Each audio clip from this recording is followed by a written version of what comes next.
Ready, set, and engage, episode 17. As always, the views expressed here represent mine and mine alone and do not reflect that of my employer or any organization that I'm affiliated with. Quick update on last one. Apologies, I drank a lot that night. So I slurred a little bit. My reading wasn't very good. I'll take full credit for that. The other thing I mentioned in that video was the kulaks. The kulaks were the Ukrainian farmers that wound up owning their own land and then were then assassinated by the other agricultural workers in the area. Like basically there was a coup that happened. A coup that happened, and it was part of the government that was trying to overthrow the kulaks, and it wound up leading to 6 million Ukrainians starving. And so that's what I was trying to articulate last time. And obviously, like, my brain wasn't working. I, over imbibed. The two topics I really wanted to talk about today. First is tariffs. It was the news cycle from last week, so I realize I'm like 5 days behind. I put a ton of links in the comments for this one, and so like if you get really bored, you can go watch it. There's actually a I had a call this evening, babe, so I didn't. This is my first drink. So the tariffs, like, it basically, the conversation happened last week, and I think it was like Thursday, and of course the world was going to end because Donald Trump was going to put tariffs of 25%, or apparently in June he said 20%, and then he said 25%. It really winds up, this is a negotiation tactic. And if you look at what happened, like the news cycle in the morning was like, oh my God, Donald Trump's starting a trade war and the tariffs are going to be insane and nobody will be able to do anything and blah, blah, blah. And Trump's such a bad person. And if you dig, so I had to dig on a couple of pages, and it winds up pointing you to the Commerce Department. Department of Commerce is actually responsible for establishing those tariffs and deciding whether or not those tariffs are warranted based on a national security threat. And so that gets us to two conversations on tariffs that have happened this year. The first was related to steel and aluminum. And so the first link underneath there should be related to the report on steel and aluminum. Basically, what it said was, when you look at steel manufacturing in the US, it's declined over the last 30 or 40 years to the point that we've continued to close down smelters. And I think there's actually 4 steel makers at this point operating within the US, like 4 smelting plants. And so if war happens and we have to cut trade with China, can we sustain and can we power our military arm? Are we able to maintain our military strength without the help of people outside the US? And the Commerce Department basically ruled, no, we probably can't. And it's not just like they made this up as a board. There's like 6 or 8 people that sit on a board, and then they do interviews throughout the day. So for steel, they were like, hey, we need to increase tariffs, bring more steel manufacturing back into the US, make it economically feasible to do so that if shit hits the fan, we're able to still continue our military presence, power capabilities, manufacturing arm, etc. The second part of that report was actually aluminum. Basically said, aluminum, we're probably all right. I don't remember what they did for the tariff on aluminum, which gets us to last week. So all that stuff happened like back in March, and of course the world sky was going to fall and everything. So last week, the tariff conversation was related to passenger cars, single or like small automobiles, basically. And if you read the news cycle, then it was like, hey, if we pass these, the world's going to come to a halt. Trump isn't listening to anybody. He's, flying off at the handle and making these threats against everybody. And it's interesting. But if you go and you look, then you can actually start to find the news sources that actually give information or give a discussion on the topic. And so I think I went to Reuters. Reuters pointed out at the very, like, here's this long Reuters article, and then the very last paragraph was like, hey, by the way, like, tariffs we charge on imports for passenger cars is 2.5%. The EU, when they get our cars, is 10%. So like there's a difference between how much they're charging on our stuff versus us charging on them, which seems something that should be dealt with. The second part it mentioned in that, like right after that, was, hey, trucks are already at a 25% tariff. So they already have this high watermark that Trump's talking about. So apparently there exists a paradigm already of tariffs at a 25% rate. And so like news cycle was like, oh, Trump's doing all this stuff. Well, when it gets down to it, I believe his name is Commissioner Ross or whatever from the Department of Commerce. He was actually under the Clinton umbrella back in the 90s, if memory serves me right. And then he sort of changed party here and got appointed by Trump as the head of Department of Commerce over the last like year or two, of course. And so it's very interesting knowing that they came from him. And then it becomes okay, well, is he making this up? Does he have something out? Like if you read his Wikipedia bio, it actually talks about how he used to do bankruptcy and corporate restructuring for steel manufacturers in the US, which kind of sent up red flags for me. But then I was like, whatever. So automobiles, passenger cars, right? The thing about the tariffs there is basically they had this long interview. And so it's somewhere I found their schedule. And so looked up that on the YouTubes, or they had a link to it on YouTube's, which is, hey, here's this 8-hour thing, right, of a board of 6 or 8 people asking questions. And then they would have 4 or 5 people from different unions, industries, et cetera, that would come in and talk about how it would impact their area, right? And so like American Auto Workers or whatever, that union, there was people for, is it SEMA or something, like the custom auto parts and all that stuff. And so they'll come in and basically there were 2 parts to it. The first was, I wish I remembered this reference. There was a show, and I think it was these 2 guys that used to go around to different areas and sort of like learn and help out medicine and stuff. And so they went and they're these witch doctors, basically somebody who had malaria, right? They're in Africa. The guy, the American fellow that was on the show was like, I've got pills. I can just give them to the witch doctor. But he had to allow the witch doctor to like still save face and show himself as the expert, because when he pulls out with the malaria pills, like people still have to believe in that. And there's like this really interesting scene where the witch doctor from the neighboring tribe comes over, and they spend like an hour, right, talking about, oh, you know, my leg was dead and it fell off at the knee, and I was in such pain and horrendous, and he came over and gave me this blah. And so they spend like 20 minutes, like, you know, I don't want to use the term puffing each other up because that's really sexy, and I don't mean it to be sexy, just like, you know, talking themselves up and talking each other up. And so basically like each of the panels, they would have the 4 people come in, and that would last 45 minutes or an hour. And like the first 5 minutes of each person is, I'm this, I represent this many workers, and we do this, and we do this much, and this is how much we make. And it's interesting. It's interesting. It was probably the more boring part. You could probably put this on in the background, the YouTube links there, and just listen to it almost like a podcast. When you get to about the, I think it's the 1 minute and 18 or 1 hour, 18 minute mark, there's this lady in a white, what's the term for it? Like a business suit top looking thing, like white color. And so listen to her talk, because I don't even remember where she represented or who she represented, but basically she said, hey, listen, like, this is cool that these guys are coming up here and they're talking about the status of the current auto industry, right? Like how many other parts are imported, exported. When they wind up getting questioned on like, hey, how much are we exporting to the EU? And it's like 250,000 cars a year, when the US makes or US consumers purchase 14 million a year. So it's like, anyway. So she gets up and basically she goes, hey, listen, like, we can talk about this all day, right? We could talk about the current state of petroleum-powered cars, and that's interesting. It really is. But what we really need to focus on is what's next in the automobile industry, and that's lithium batteries. And when you talk about lithium batteries that are a $15,000 bundle or array of batteries that you're putting in these cars, there are no manufacturers in the US that create those.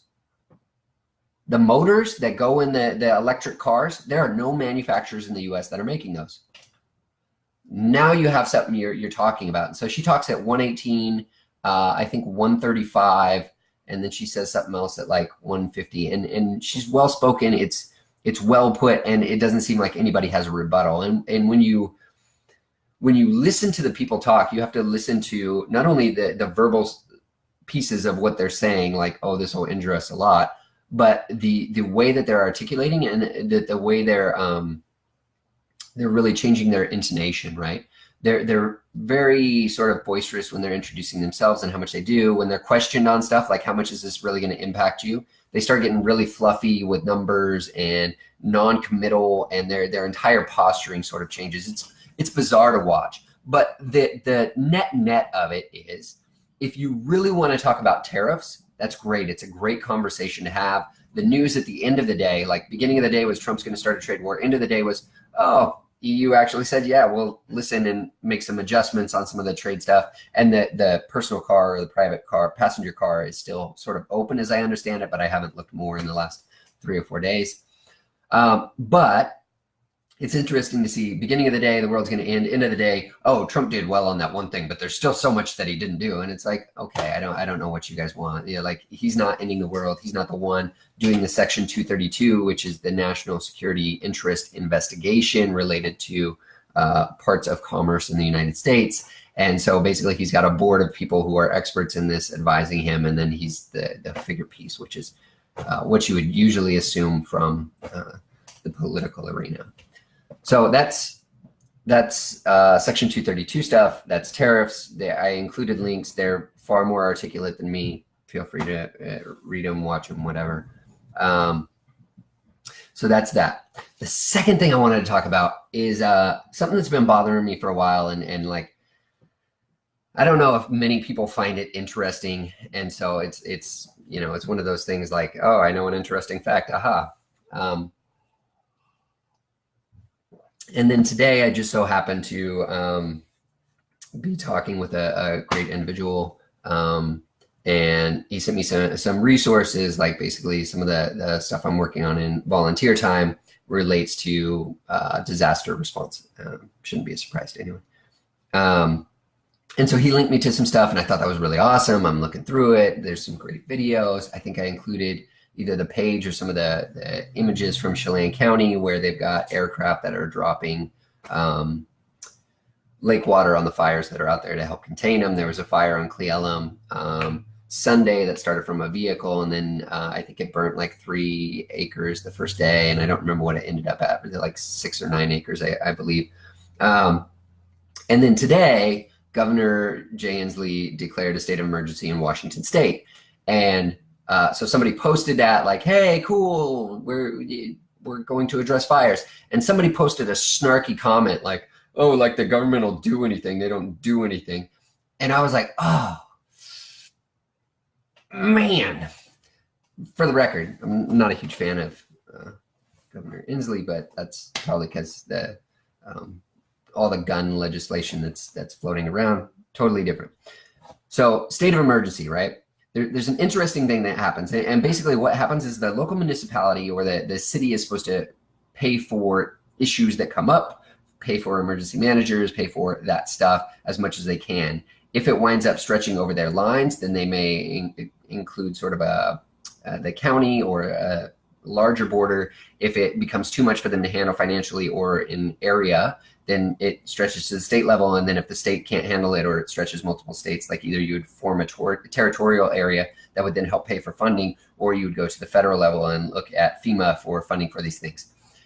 That's important from a funding perspective. FEMA's job is not to come in and do the work, okay? And that seems really hard for people to understand, because they hear FEMA and they're like, oh, state of emergency, disaster, the federal government's here and they're going to fix everything. Well, no, their job in that instance is to basically write a check, but they're not going to write a blank check, okay? Which means that in order to get that funding from FEMA, in order to secure that funding, you have to basically have like a project plan that says, this is how much we're going to spend, this is how much we're going to do it, so you don't piss it away, okay? So people get so upset with the federal government because there's local municipalities that are having issues, and then they blame the federal government for not fixing stuff when they want, as fast as they want, et cetera. Which brings up 2 examples that haven't seemed to gone away over the last couple of years. The first is Flint, Michigan.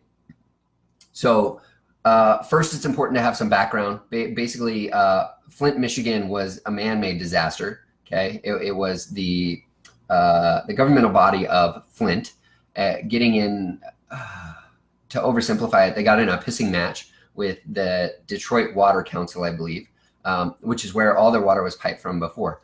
And so basically they said, we don't want to use that pipe because we don't have a strong voting presence inside the committee that's responsible for the Detroit water system or whatever.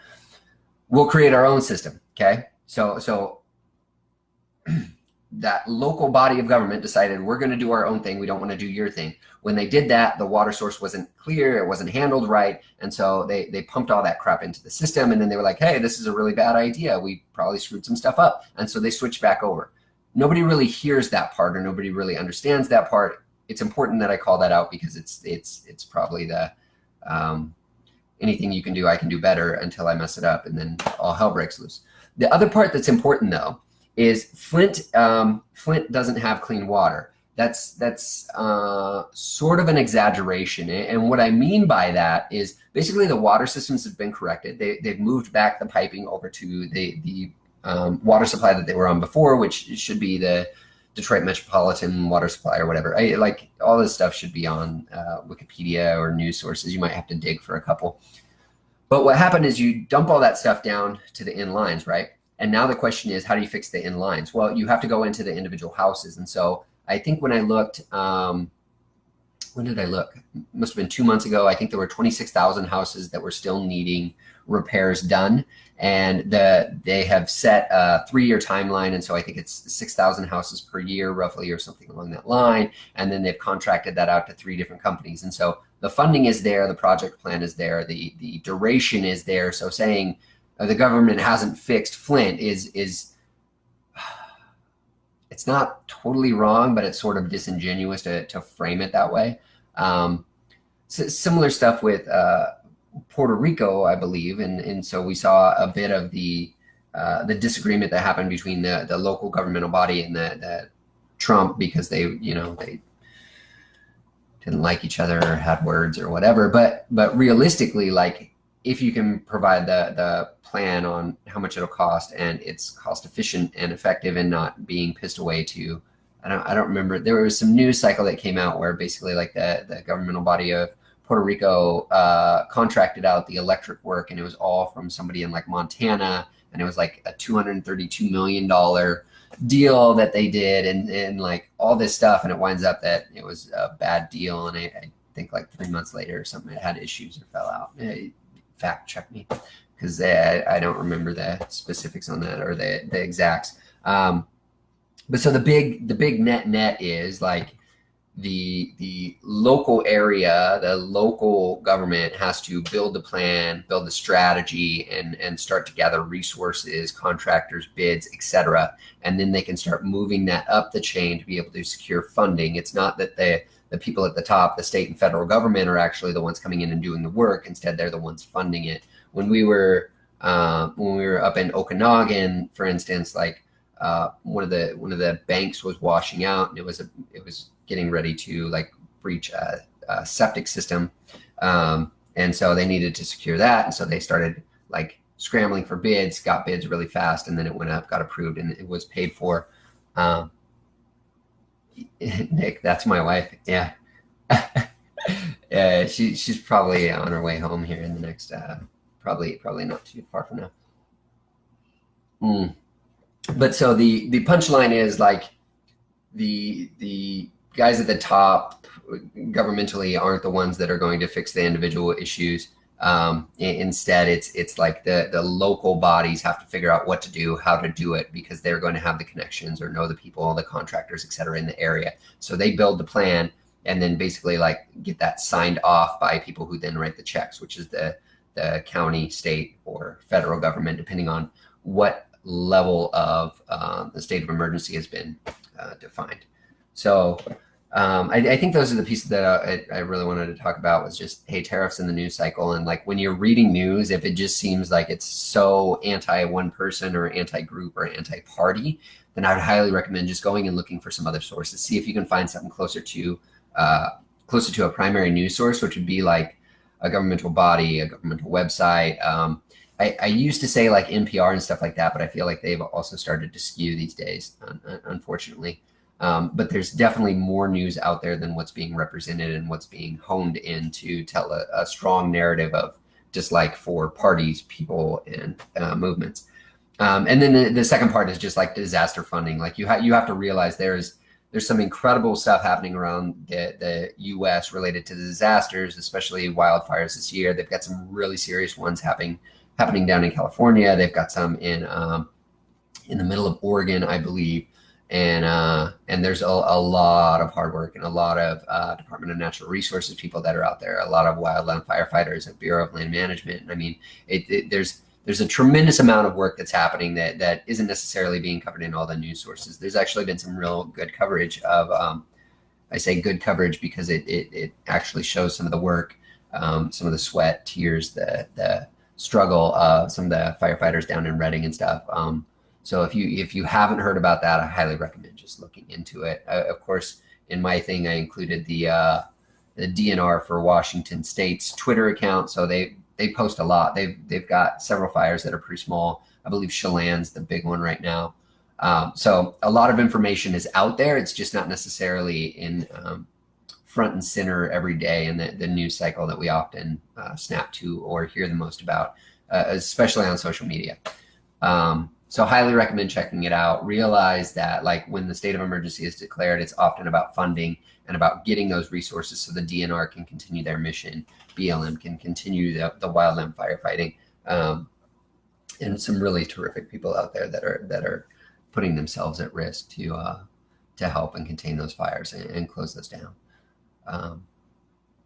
So yeah, those were the two things I wanted to talk about today. I didn't fill the agenda up. I was more like frustrated by that person saying government's not going to do anything, and I'm like, oh man. So that might be what I leave you guys with today. Thank you so much for watching, and we'll see you next time. Have a great day. Drink lots of water. It's hot out here. Ugh. Have a good one.